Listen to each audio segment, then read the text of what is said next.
Spirit Airlines is gone. 34 years of budget fares, yellow planes, and the kind of flying experience that generated more complaints than compliments. And it ends with passengers waking up on Saturday morning to a single devastating message. Do not go to the airport. Your flight is canceled, and the airline no longer exists.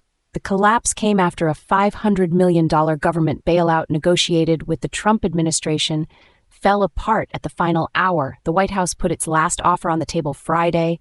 Spirit couldn't make the deal work, and that was that. Thousands of jobs gone, thousands of passengers stranded, and a massive question hanging over American aviation about what comes next.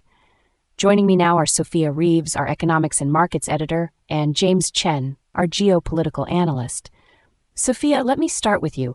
Was the Trump administration right to walk away, or did they just strand thousands of workers and travelers to score a free market talking point? Thanks, Emma. Look, the Trump administration made the correct call, and I'm going to be very direct about why. $500 million of taxpayer money was being proposed to resuscitate a company that the market had already rendered a verdict on, repeatedly. Spirit went through bankruptcy. Spirit was blocked from merging with JetBlue. Spirit couldn't control its fuel costs. Spirit couldn't generate a profit. At some point, you have to ask, what exactly are we buying with $500 million?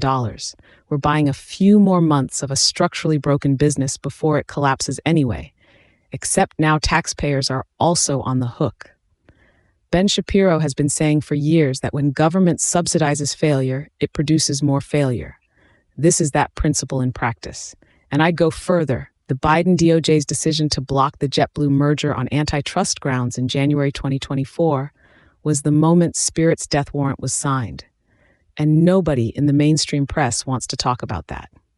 But, Sophia, doesn't that argument conveniently ignore the thousands of Spirit workers who had nothing to do with corporate mismanagement and are now suddenly unemployed? And isn't there a legitimate question about whether gutting budget aviation options hurts lower-income Americans most?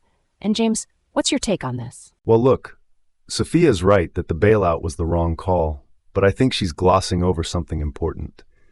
The free market argument is clean and intellectually satisfying until you actually look at how Spirit got here. The Biden DOJ blocked the JetBlue deal. That's a government intervention. The antitrust framework that prevented consolidation, that's a government intervention.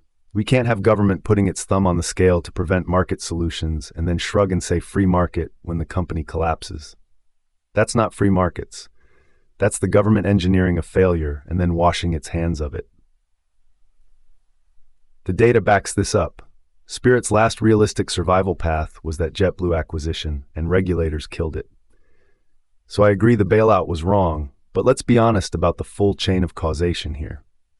I hear what James is saying, but with respect, that misses the point entirely. Yes, the Biden antitrust regime was wrong-headed. Yes, blocking the JetBlue merger was an ideologically driven decision that hurt consumers in the name of protecting them. I agree on all of that.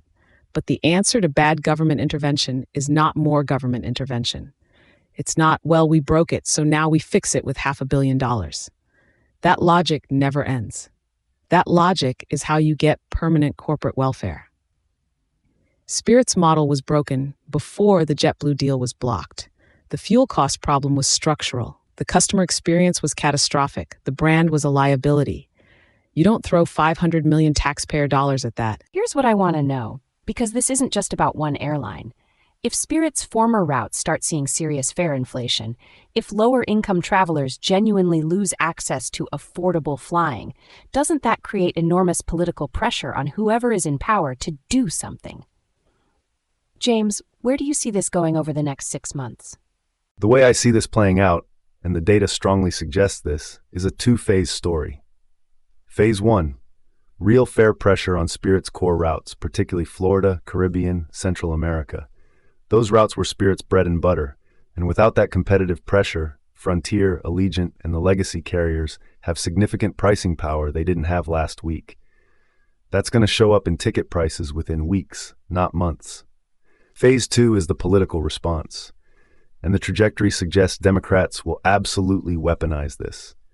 You'll hear, "Trump let Spirit die" in campaign ads before the year is out. The risk for the administration is that this becomes a symbol of indifference to working Americans rather than principled fiscal conservatism. That's a messaging battle they need to fight proactively. Here's what concerns me most, and this is the scenario that keeps me up at night. The precedent argument cuts both ways.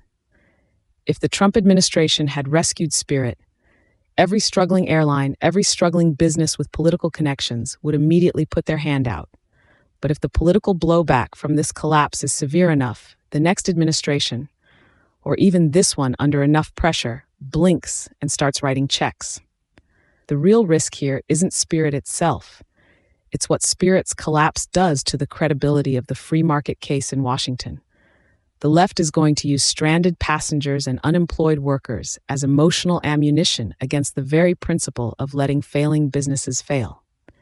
And unless conservatives make the counter-argument loudly and specifically, including holding the Biden DOJ accountable for blocking the JetBlue merger, they'll lose that argument in the court of public opinion.